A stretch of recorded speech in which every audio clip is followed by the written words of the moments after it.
Okay, Derbyites, Emmy nominations are out, and I'm sure you're as bewildered, pleased, baffled, all of the above as we are. But to sort it out and to tell you what it all means, I've got our team of experts. And we're going to first prove what experts they are, because here are the scores we all achieved in terms of percentages predicting the nominations. Our top pundit is Daniel Montgomery, hooray, at 79%. Followed by Marcus Dixon at 77%, followed by Moi at 76%.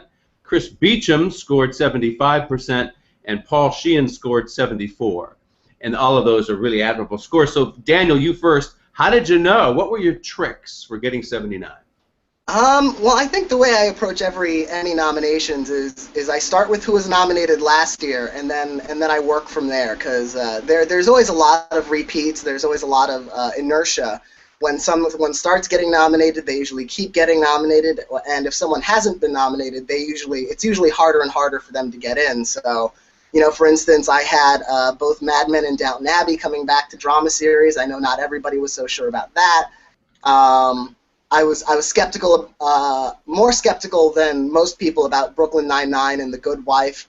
I also had a bit of wishful thinking that paid off for Treme and Best Miniseries, which is definitely my favorite prediction to have gotten right. The HBO, I thought they're going to get something there, and that's really the only game in town. So a combination of those little things, I got lucky, and I played it sort of safe in a lot of cases.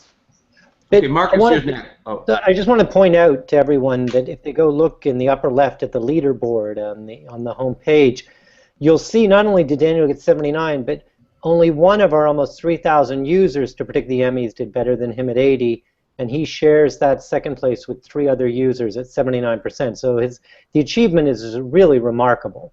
And Paul, name off those users who got the 80s. Oh, I'm sorry, I clicked away from that page. The Pierce UNC is at 80. Juke Silver, Akila Henry, and Josh are all tied there with Daniel at 79. And as I said, we had upwards of 3,000 people predicting these nominations. So congratulations to all of those people. They'll be splitting the $1,000 prize. Marcus, 77. How did you know? What little tricks did you play here? We always say don't make last-minute changes. I actually did that this year. Over the past week, I've been changing a lot of things, taking things out, putting things in, and then I would change my mind maybe. But of the changes that I kept, they ended up working for me. I took out Brooklyn Nine-Nine last week, and I put in Silicon Valley. So that was like 100 to 1 shot. I don't know if many people were predicting that, because it was kind of, it's a new show, didn't have that many episodes, and it skews young. But I had a good feeling about it, so I put it in. Another last-minute change, yesterday I added Ricky Gervais for Derek. I don't remember who I took out. I think I took out Andy Samberg, so that's another last-minute change. We always say don't do it, and there were some instances where it didn't work out for me, but overall it did help my score, yeah. Chris? I took out Elizabeth Moss and put in Lizzie Kaplan, so I was happy I did that. Of course, I also had Michael Sheen in, and he didn't make it. So that was one of the better ones. I was trying to look down my list here. I put in Downton just in the last 3 or 4 days. I think you and I even had a conversation on the phone that for people that love that show, there's no other. For some of those people, like my mother, there's no other really show on TV they like as much. So I should have followed suit and put some more of the actors in, because Jim Carter, I think, has bit me every year. And Michelle Dockery, I didn't think was going to continue on with all the dramatic actresses these days. But that was a couple of the ones that I really am surprised at the Brooklyn Nine-Nine. I thought coming off a good season and Golden Globe wins that I thought it was pretty safe to come in this year. I did too. Paul, give us some thoughts on your predictions and some thoughts on the whole shebang.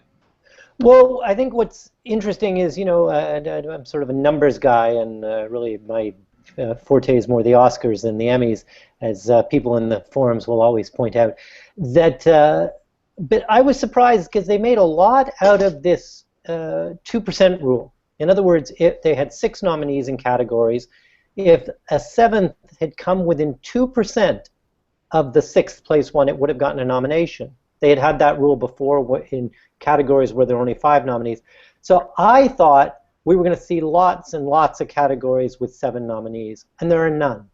I mean, so when it came to my predictions, a few of them I dropped Downton and went with another show instead, thinking, well, you know what, maybe Downton will get the 7th, I'm not sure. But I think what was really interesting is what we can take away from this is these are the true choices of the 16,000 members of the TV Academy. I mean, there aren't any that are sort of also-rans in that there aren't, if there were 7 nominees in, say, drama series, we could have a guessing game as to which we think was the one that was within 2%. So that to me was a huge surprise. And also, I kind of played the odds and went with, for the most part, the consensus, and you know, didn't do as well. I mean, the editors aside, Tom was the top expert, and I was tied for second. So you know, we've always said our editors know more than the experts when it comes to the Emmys, and they've certainly proved it this year. Yeah, but last year the experts beat the. Oh, that's last year, Tom. Let's focus. Boy, rain on our parade, because I wanted to actually, if we're going to rain on parade, let's just mention how incredibly poorly we all did when it came to predicting last year's winners. So everyone out there, we need your help.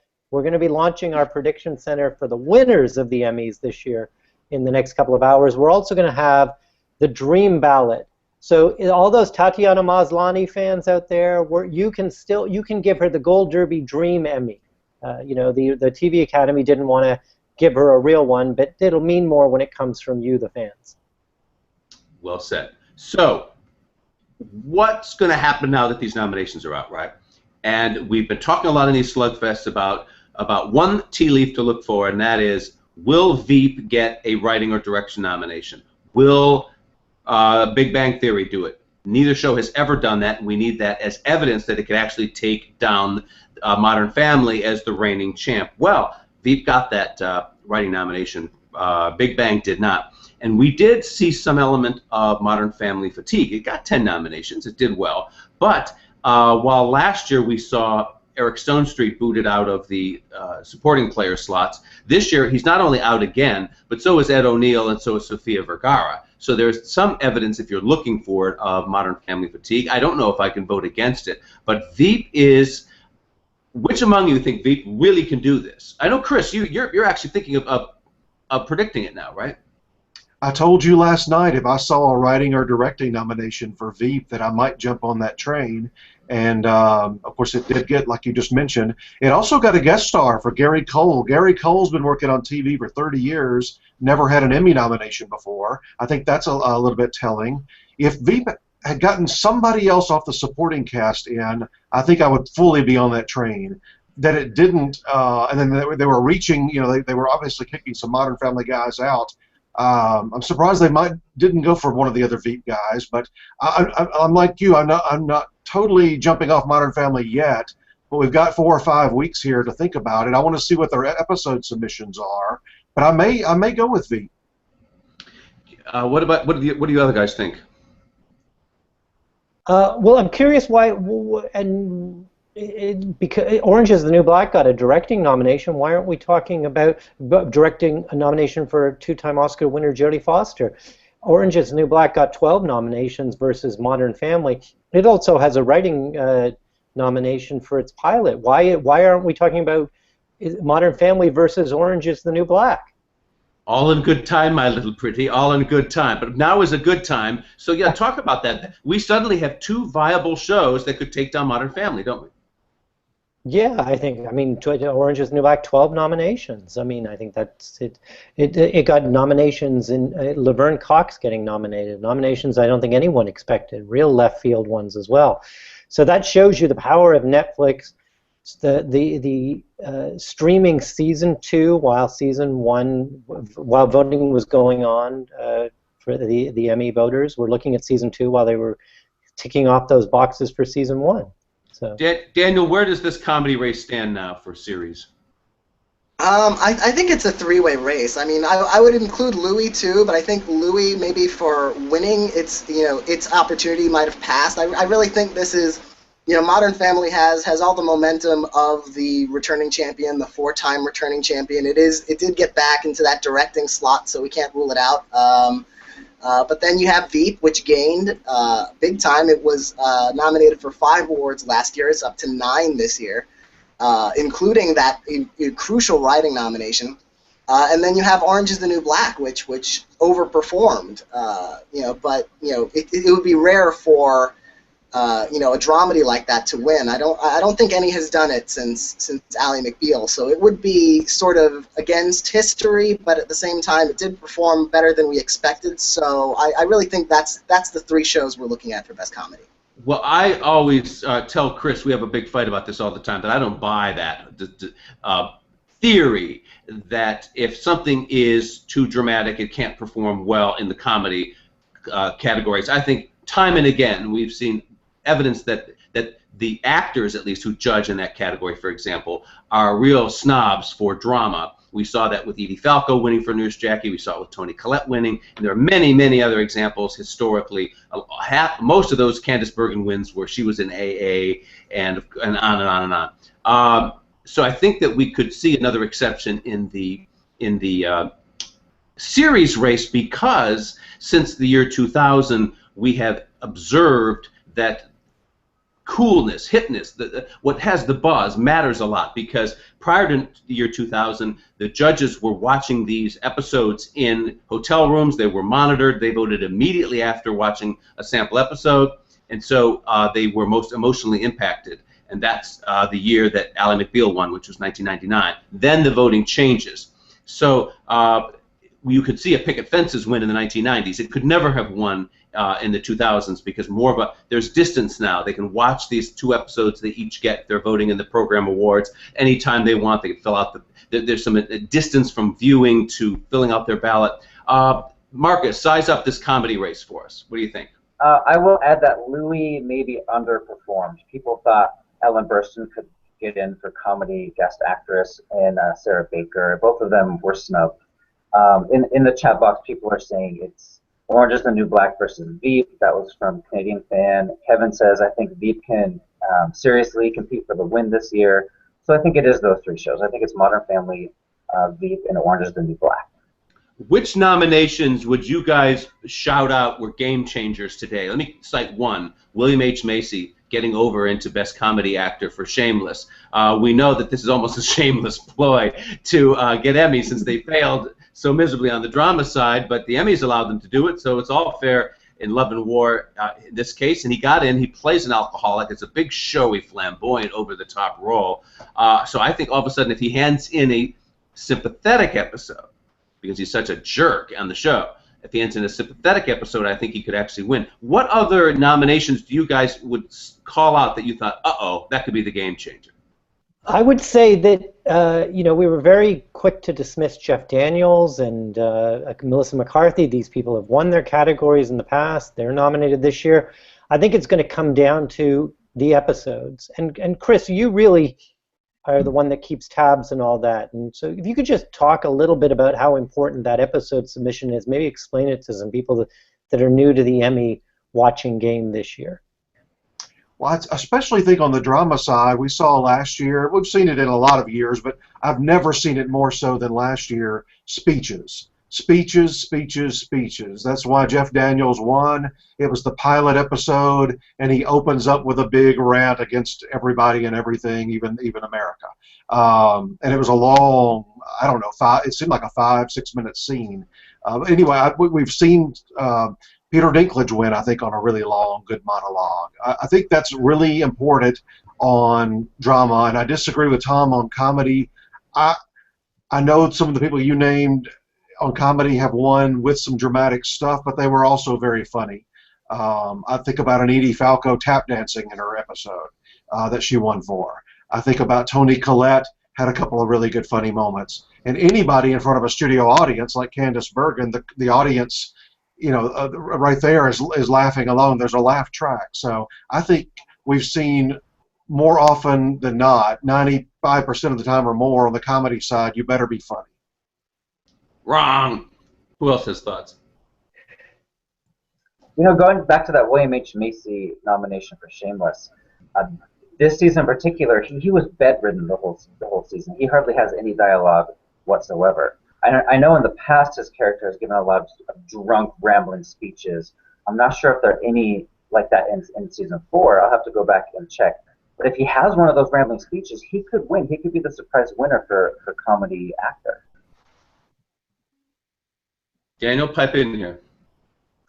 There's one sort of left field one, like, whenever I look at the nominations and I think of who did we not see coming at all, and what do they have to submit, and with that, I'm sort of looking out now for Fred Armisen in the comedy supporting actor race for Portlandia. This is the first time we've seen a truly lead variety performer get into those supporting slots. Previously, they've nominated, the SNL people and Kate McKinnon this year, and they're usually in maybe 2 or 3 sketches per episode, so they've had trouble with submissions. But whatever Fred Armisen submits, he's going to be playing 4 or 5 different characters. He's going to be in every single scene. So, I really think, seeing variety in the comedy races, we haven't seen that succeed yet, but this is sort of the different kind of animal than SNL, so it'll be interesting to see how that shapes up. He will definitely have an episode that'll be competitive. Chris, this multiple personality thing, we were talking about it last night on the phone. McConaughey has that. He plays 2 roles in True Detective, and he has some real big speech episodes to submit, right? The combination of that, plus his Oscar cachet and the buzz and momentum he has after the Academy Award win, could really push him past Cranston, right? I think so. That's not ultimately. We all sit down and watch everything that's submitted, but I've seen both. I think it's a Cranston McConaughey race, and I think McConaughey gets those speeches we just talked about. He depending on what he submits, and I think I have a good idea of what he might submit. I mean, he's sitting at that table in several cases, just rambling on and on and on and on. That's going to be impressive to some of those actors on the judging panel. I think more so than Cranston, who, remember, Cranston hasn't won in a long, long time here. Well, talk about the drama series race now. I mean, if we're going to go with the writing and directing nominations, I mean, you've got Tom, you just wrote about Game of Thrones. Can it win? There's True Detective, whether or not it's really a drama series, but it's still got those nominations. It also got one for Woody Harrelson, along with Matthew McConaughey. And then you got House of Cards, which we were all sort of touting Robin Wright to win for Best Actress. I mean, everyone's sort of predicting Breaking Bad to win. Can one of those 3 shows win drama series instead?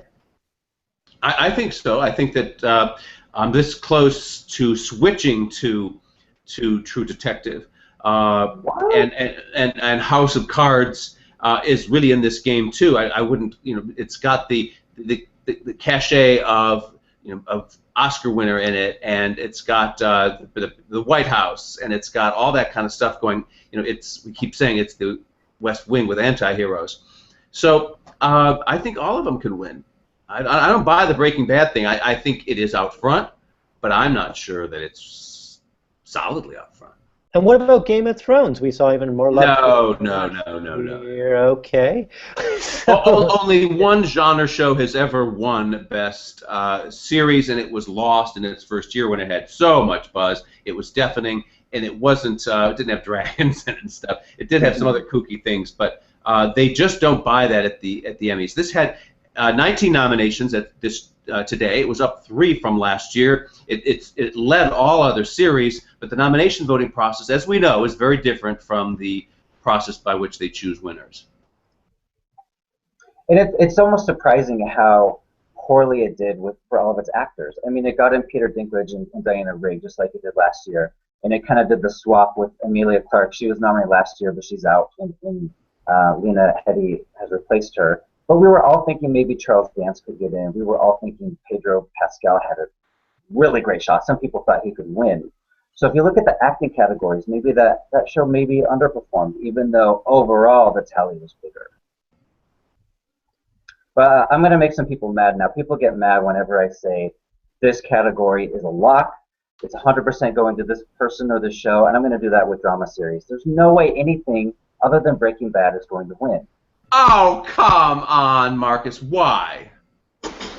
Well, the buzz on that show was so incredible. People are still talking about it. Last September, almost a year ago. Still talking about it a year later. That doesn't happen ever. I mean, look at House of Cards. People haven't talked about House of Cards in 4 months. It's crazy. Wait. Who are these people, Marcus, that are still talking about Breaking Bad a year later? Who would? Have you ever been to our forums before?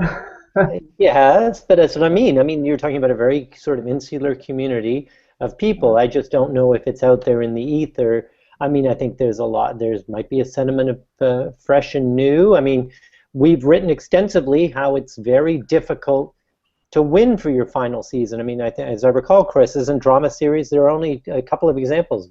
The Sopranos, which I think aired much closer to the Emmys, and then you have to go way back into the 70s to Upstairs, Downstairs winning. So, Right, you know... How many shows deserved it for their final season? Wait, Marcus, why are you suddenly talking about what deserves it? I mean, that's got nothing to do with these awards. So...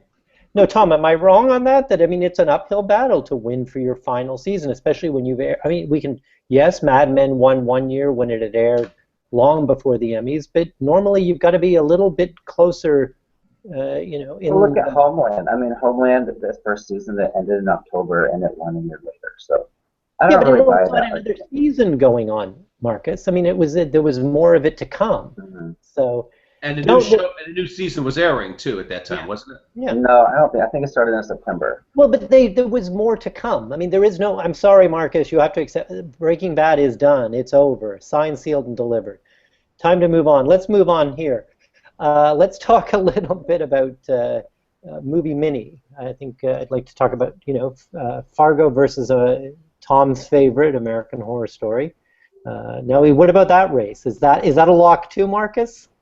Or I'm sorry, I'm reading all the comments where people agree with me. What was your question? yeah. Pull up the chat room comments, Marcus. Marcus, how can you type and talk at the same time? All these different pseudonyms of yours that these people are.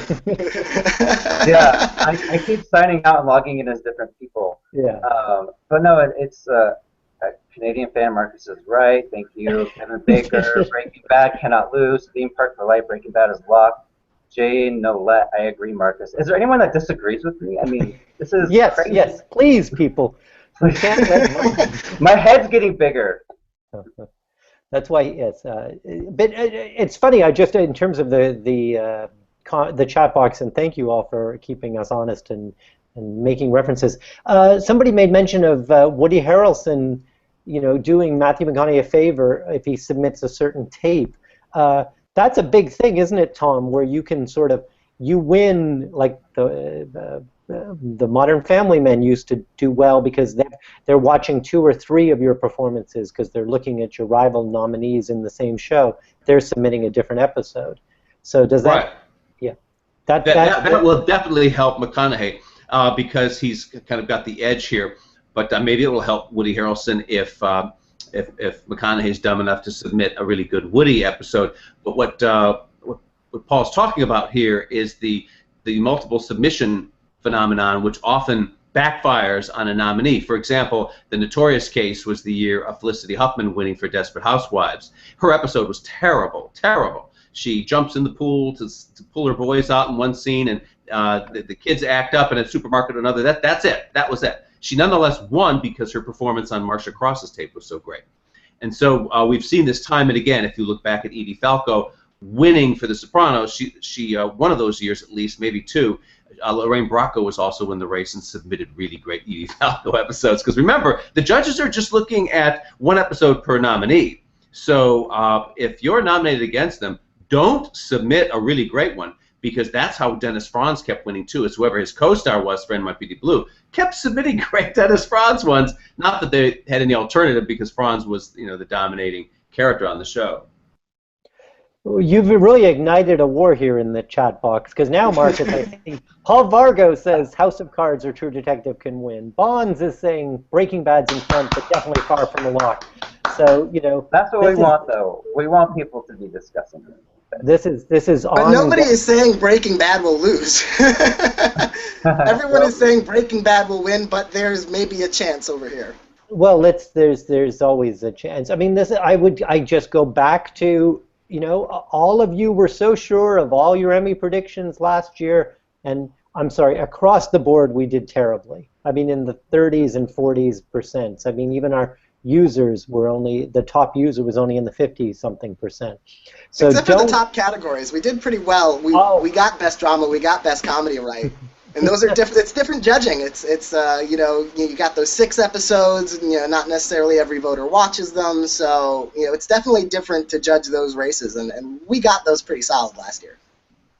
All right, all right. So what about, so let's go back. Let me go, talking of solid. So what about, okay, normal heart, I think we can probably all just agree that'll be, if I only get one category right at the Emmys, it's going to be normal heart winning best TV movie. Am I right, everyone? Yeah. Okay. Yeah. So now help me, who did, of the 5 of us, I did the worst in terms of predicting these nominations. So Fargo versus American Horror Story Coven. Which one should I be predicting, Daniel? You're the Emmy guru god at this moment. I think Fargo, without a doubt. Yeah, American Horror Story, it has a strength this year that it has never had before, which is that it's also nominated for writing and directing. It's never done that before, and so it's always been really easy to dismiss. This year, it did get into writing and directing, so that's something to maybe watch out for. But it's sort of the same principle as Game of Thrones, you know, being a fantasy that voters aren't really taking seriously. And American Horror Story is even more outlandish. So I don't think voters are gonna really, you know, respect it enough as a piece of art to vote for it against Fargo, which wildly outperformed in the nominations from what we were expecting. You know, 18 total nominations. I really don't think Fargo can lose. All right. Does anyone think that it's a little bit more of a race, at least in that top award for miniseries? Chris, Marcus, you seem to have a lot of opinions this morning, so let's. Yeah, I think it's going to be Fargo. I mean, but that's a great point, Daniel, about the writing and directing nominations for Coven. Because it's kind of ironic because a lot of people thought that Coven was a step down from last year from Asylum. So it's just strange that it gets nominated there. Where I missed that last year. But I think you're right. I think Fargo has this. And what about those acting races? Chris, is it Billy Bob's to lose for Fargo? He's got Martin Freeman in there now. I'm the one that keeps saying Mark Ruffalo's going to win that one, and I think it because, again, speeches. Billy Bob, Martin Freeman would be my personal choice. I think he did something in there that I've never seen him. I mean, he always plays similar characters, and in Fargo he does not. He's totally different. That would be my personal choice. Billy Bob Thornton is sly and sneaky and the murderous villain and all that, but he's a quiet villain in many ways. He has very little to say. But Ruffalo gets to rail against the world and speeches, and I think that's a pretty easy call for me. And Tom, what about you? What do you I mean, does it hurt Billy Bob that Martin Freeman's in the race? He's going to siphon some votes off from him and leave it up? No. Time and again, we've seen that if you're nominated a co-star against a co-star, it actually boosts your chance to win as long as it's clear that between the two, as in the case of Lorraine Bracco and Edie Falco, that one is superior to the other. I think we've seen it. It's an extraordinary, bizarre award phenomenon, but there's consistent proof that it happens all the time. So I think in this case it only strengthens Billy Bob. But what Chris is saying about speeches, you know, it's possibly dead on. I am fascinated by the this race because Billy Bob has the cool factor. He's really beloved and considered the cool cat here. Mark Ruffalo not so much. But in the play version of Normal Heart, that character, in the play is really obnoxious. It's Larry Kramer at his worst. But what they've done is they've lightened him up a little bit for the film, and he's more likable. And Ruffalo does a superb job. I might be leaning toward Ruffalo myself. What do you guys think? That's so tough. I thought it was Billy Bob by a landslide, and then hear you guys talking about Ruffalo all of a sudden. Now I'm really thinking about moving him in there. I do want to rewatch it now, especially looking at the 4 supporting guys that all got in. I think Matt Bomer has a healthy lead there. He just won the Critics' Choice TV Awards, but It'll be interesting to compare all 4 performances in the supporting category and see which one really stands out. Well, we've talked about this before too, and while drama and comedy they submit one episode, in the movie mini, especially a miniseries person, the whole thing is submitted, and I have zero confidence that people on those voting panels actually watch full miniseries compared to say a 2-hour normal Heart. So you've got to be counting on the fact that they like Billy Bob Thornton or Martin Freeman in this case, right off the bat. Because unless they just happen to watch it on their own, I don't see that they were watching the whole thing. Now, what about Martin Freeman, 2 nominations in lead, but he's also down there in supporting for Sherlock, for playing John Watson in Sherlock. I know everyone's saying it's Matt Bomer's. He's sort of the Anne Hathaway. He's just as pretty as her of this year's Emmys, because it seemed like she couldn't lose the Oscar for sort of covering up her good looks.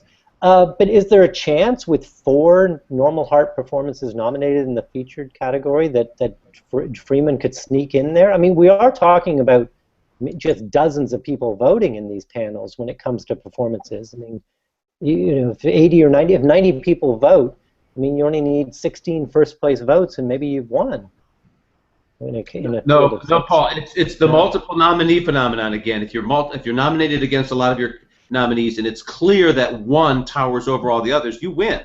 It only helps. So Matt Bomer here has this in the bag because he's got the weight loss, he's got the the AIDS, he's the suffering victim, he is Tom Hanks in Philadelphia, he is he's everyman, and he nails it. Matthew McConaughey is the same performance, yeah. Well, what about the dames? Let's talk about, if you were going to go with the 2 nominees in the category, so does Sarah Paulson getting nominated help Jessica Lange, over there in Movie Mini Actress, versus Cicely Tyson, who won the Tony Award for Trip to Bountiful, and based on that they did a TV version of it. Can Jessica Lange beat Cicely Tyson? I don't think so. Oh, okay. I heard one yes, one no. Go ahead, Chris. You first. Ever since I even just heard that she was, taking this Tony-winning performance to TV, I have felt, over a year now that she was going to win this thing. I just can't imagine the person that watches, even if they don't watch the stuff and just sign off on their ballot anyway. I just think she's so well liked in the industry. She's been an Emmy favorite over the course of her career. I just think this is an easy call for Cicely Tyson myself. And it's an Oscar-winning role as well, remember. Yeah, I think that Cicely Tyson's up front, but I think that Jessica Lange can't be written off. All right, and then... supporting actresses, though, that one, I think that is the single most difficult race in depth of all the races I look at here off of the acting races, at least. I mean, you've got Julia Roberts, you've got Kathy Bates, you've got Ellen Burstyn, who just won last year. You've got Allison Tolman in a her first real role of any kind. That's a fun race. Yeah, so people in the chat rooms, jump in. Who do you think is going to win Movie Mini Supporting Actress? You got a couple of Oscar winners, Oscar nominees. This newcomer in Tolman who won one of the Critics Awards. By the way, Marcus is getting a shout out. If Sarah Paulson wins, according to R. Stang 00, she should be thanking Marcus in her speech. Why is that, Marcus? What's your relationship with Sarah Paulson? I interviewed her for Gold Derby about a month ago, and then our buddy Ralph was on the red carpet for, it was some kind of an Emmy event for Coven, and he was interviewing her, and I guess she said, is Marcus here? Where's Marcus? So she remembers me for some reason. That's crazy. But yeah, the big thing we talked about in that chat was how, last year she was supporting, this year she's jumping up to lead, and I asked her, what would it be like to be going up against Jessica Lange? And she reminded me that they went up against each other 2 years ago. She was up for Game Change. Jessica Lange was up for American Horror Story the first season, and Jessica Lange beat her. So she's already been beaten by Jessica Lange before. And that's when Jessica Lange was down in supporting, right? For the first season? Yeah. Before she became the true diva that we know that she is, 2-time Oscar winner. So what about these Oscar winners in supporting? What is everyone saying over in the chat room? Who's going to win? Allison Tolman, according to Einer. So Allison Tolman seems to be getting some some buzz. But does she have that problem, Chris, that you mentioned about if they don't watch Fargo? I mean, they don't know her name. She doesn't have that name recognition. I loved her, and I'd probably rank her first myself, but it's not a showy role. It's a very stable. You interviewed her too, Marcus, and you've seen her on the red carpet as well at the Critics' Choice. I don't think she's going to win in this particular category. But Chris, what did we learn last year when performances that are very subtle, I'm talking Merritt Wever, I'm talking Tony Hale, but are very likable, end up winning? Sometimes that combination's irresistible. Yeah, I mean, I think she's got a shot. I'm looking at. I mean, I think it's Julia Roberts. I really do. She's got one really great speech. It's a showy role. She's never won an Emmy. But Ellen Burstyn, I mean, last year I switched to her at the very last second, and she had that Maggie Smith kind of a role last year on Downton, where she had all the quips and the funny one-liners and the put-downs, and always is to be looked at as a possible spoiler. This year she's totally opposite. I mean, if you watch Flowers in the Attic, she is the ruthless grandmother, in this movie, and that's going to surprise some people that sit down and watch that movie.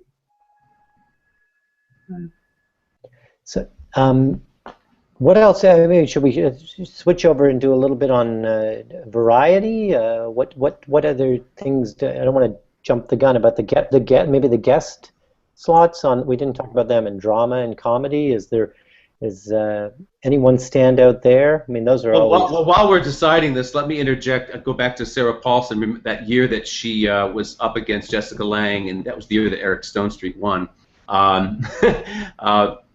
I ran into her at Bath to Tea, and I was startled that Sarah knew her Gold Derby racetrack odds right away. She quoted them, "Why am I only such and such?" It's like, whoa! Okay. But you have to caution everyone because the racetrack odds you can be ready to give a speech, and then suddenly the 100-to-1 winner who says on the red carpet, "Why am I even here?" is the one up accepting the Emmy. But I like the opposite happens, which is when the year we had written off Amazing Race, right? Mm-hmm. And Bertram, the producer of the thing, was on the red carpet. I think he was talking to Ryan Seacrest or someone on the way into the Nokia, and he said, "Oh, we're not going to win this year because our odds are only whatever it was at Gold Derby." And he quoted him and just said, "No, because I forget who we were saying was going to win. We had a good reason set up," and he ended up winning. So I love it when we're so dead wrong and people can exult in their "screw you, I won anyway" kind of. Hey, here's one, Tom. I'm just looking at drama guest actor. Now, you wrote about this at the time the episode aired. Robert Morse for Mad Men. Could he break the Emmy curse? Could he be the first performer in the history of Mad Men to actually win an Emmy? I mean, his competition is, just for everybody, Beau Bridges, a Emmy favorite for Masters of Sex, Dylan Baker for The Good Wife, Reg E. Cathey for House of Cards, Paul Giamatti for Downton Abbey, and Joe Morton for Scandal. So does Robert Morse does he win the Emmy, Tom? I don't know. I think, I haven't seen those other episodes, and I certainly have seen the Robert Morse one, and I think that it's really powerful. Remember, what is important this year in this category is that the rules are different, and the voters will see the full episode, and that's very key here because he dies at the end. If you don't know that, and he dies at the beginning of or somewhere in the middle of the show, and so he's off screen much of the show, but yet his colleagues are talking about him and they're coping with the death, and you see their grief, and you go through this whole letting go process throughout. So if the merciless editors were chopping out those scenes for Emmy judges, it would be a disastrous submission. But the way it's set up, he's got this finale. Of course, the final scene of the final episode of the season is him turning to Don as a ghost, standing there in the office, singing, "Best things in life are free," and that has two wonderful twists to it. Of course, one is the fact that he's in this temple devoted to money grubbing. It's Madison Avenue, after all. That's what the show is about, and he's telling this young whippersnapper, "Keep your priorities straight, kid. and he's doing it in the voice of a song and dance man, classic Broadway style, which is, of course, where Robert Morse became famous in How to Succeed in Business Without Really Trying. It's very powerful when you put it all in context. It really hits you strong. Daniel, I think you did such a great job previewing our predictions and also who we were touting to win. I think, didn't we have Beau Bridges maybe amongst, when our predictions, he was the one that had the most first place votes in that category? Am I wrong on that? Yeah, I think he was our front runner to win. I don't know how that will change when we open predictions for, now that he's nominated and against this field of competitors. I don't know if he'll win. I think this is a close race. I think Reggie Cathy is, we should not underestimate him. He had, his episode of House of Cards is not entirely devoted to him, but a whole lot of it revolves around him and how his friendship with Kevin Spacey is sort of torpedoing his life. And that is a really powerful piece of work, and he's not a hugely well-known actor, but then neither was Glynn Turman when he won for Intriguement. He also had that very powerful one episode of that show, and those lesser-known character actors, you give them that showcase, and they can run with it. So I think he's in this too. I think even Paul Giamatti, though he might be a little too subtle. But yeah, this is going to be interesting. I'd have to see how the episodes play, not only for each performer, but against each other. Yeah, that's an interesting phenomenon, isn't it, Chris? That usually in the they get these ballots, and I did an item just the other day, just how many hundreds of names can be on these ballots. So name recognition helps to get the nomination. But if you're a character actor like Daniel just mentioned, and you get in, boy, once those 60 or 80 or 100 voters are looking at your tape, it does sort of level the playing field, doesn't it? Especially in these guest categories. I'm curious. We always talk about certain types of people lesser well known. Their bigger challenge, especially in a guest star category, which is almost always filled with big names, recognizable names, is getting in the nomination. Because somebody like Cathy, I totally agree with you, Daniel. I was looking at his name earlier today thinking, he's that kind of guy like Glynn Turman. I thought of that exactly. Or even Dan Bukatinsky last year. Well known in the industry, but not well known as an actor. Their challenge was getting the nomination. Just the fact that enough Emmy voters knew the quality of their work to nominate them really says something, because these guest categories are totally stuffed with well-known Oscar winners, Emmy winners, Tony winners, well-known names, and that was a challenge just to get nominated. In the chat box, sorry. No, go ahead, Dan. In the chat box right now, Einar is scolding us. He said, editors, remember when last year you all said that Robert Morse would never get an Emmy? And I think we did say that last year. Yeah, you guys in the chat room, we're frauds. We just have to give the best performance by pundits pretending to know what we talk about. Otherwise, we'd have nothing to go on. No, every year we are humbled by these Emmys when we see these jaw droppers. Oh, that'll never happen, and that'll never win. I remember that conversation though, and we qualified it with, if they keep giving him this kind of material. Oh, Chris. Now, all these years on the show, they would never give him anything to do.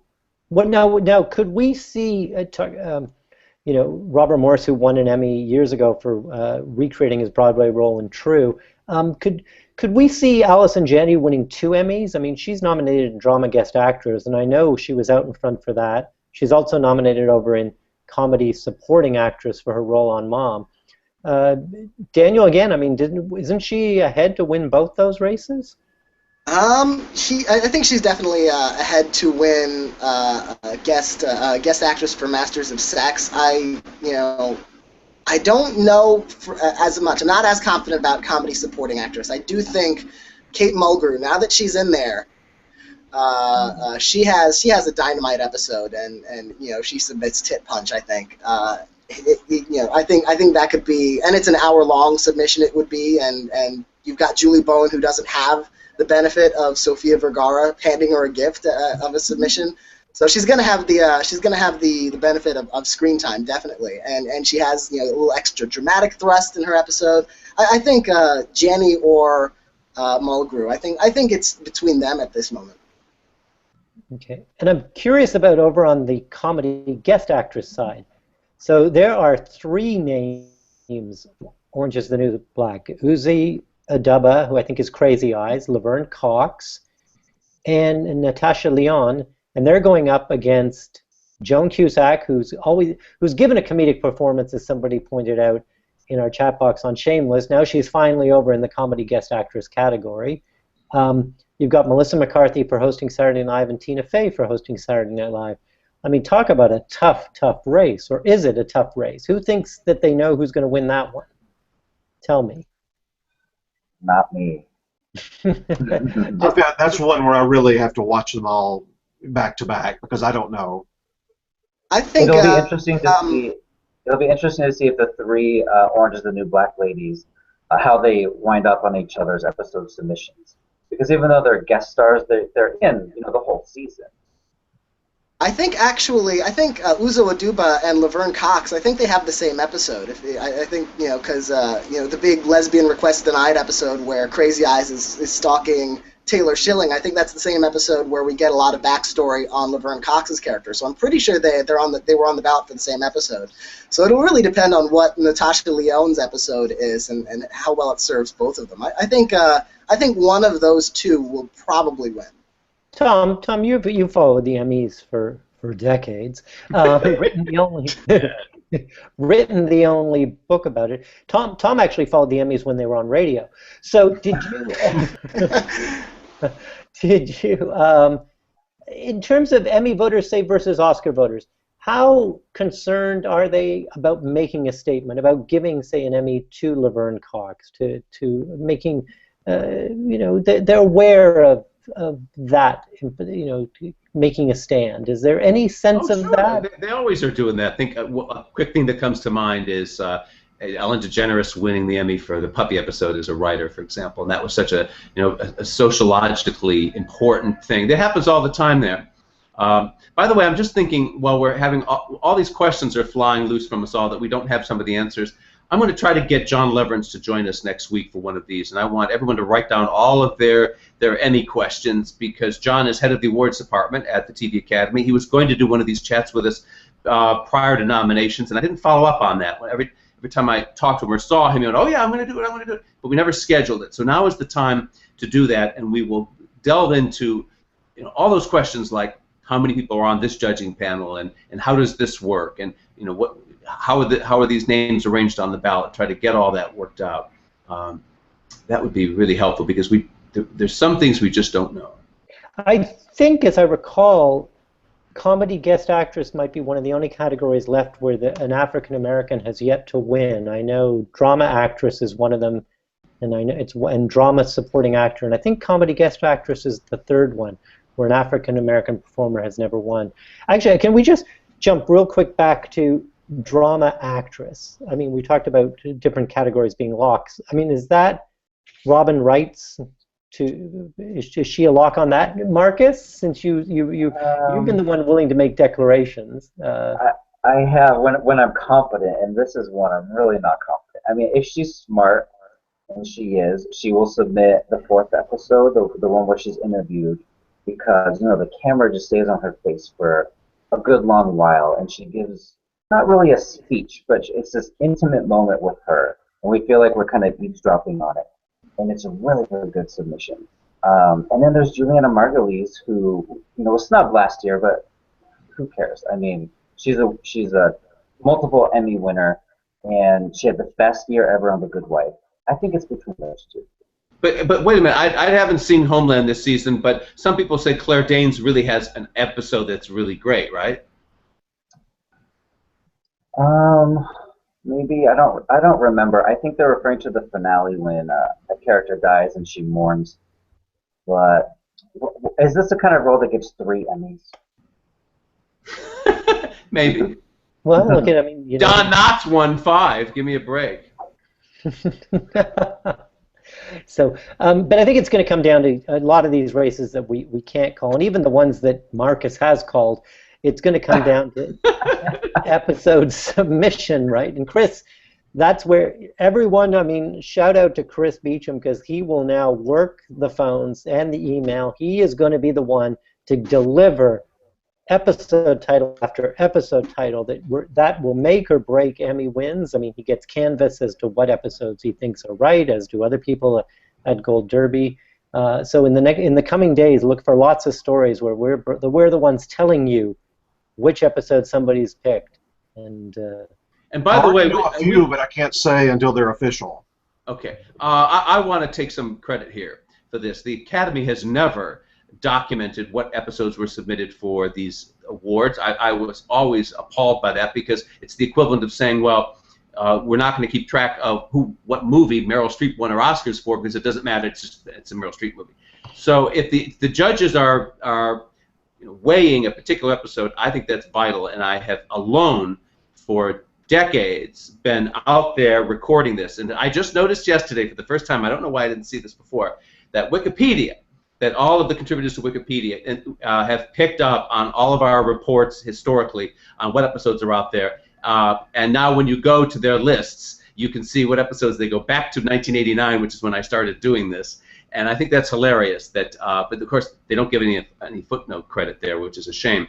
But everybody who follows the business knows that we are the source of this and have been. And in those days, back in around 1990, I was doing it for the LA Times and for E! Network.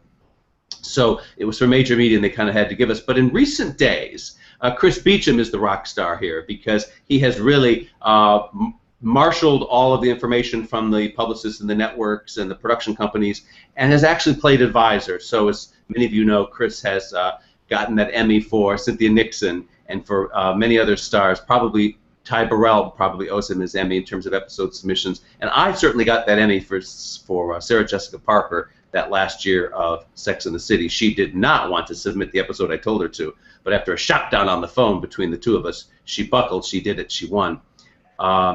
So it's kind of fun. This is some little area of expertise that's peculiar to Gold Derby, and we happen to know our stuff sometimes.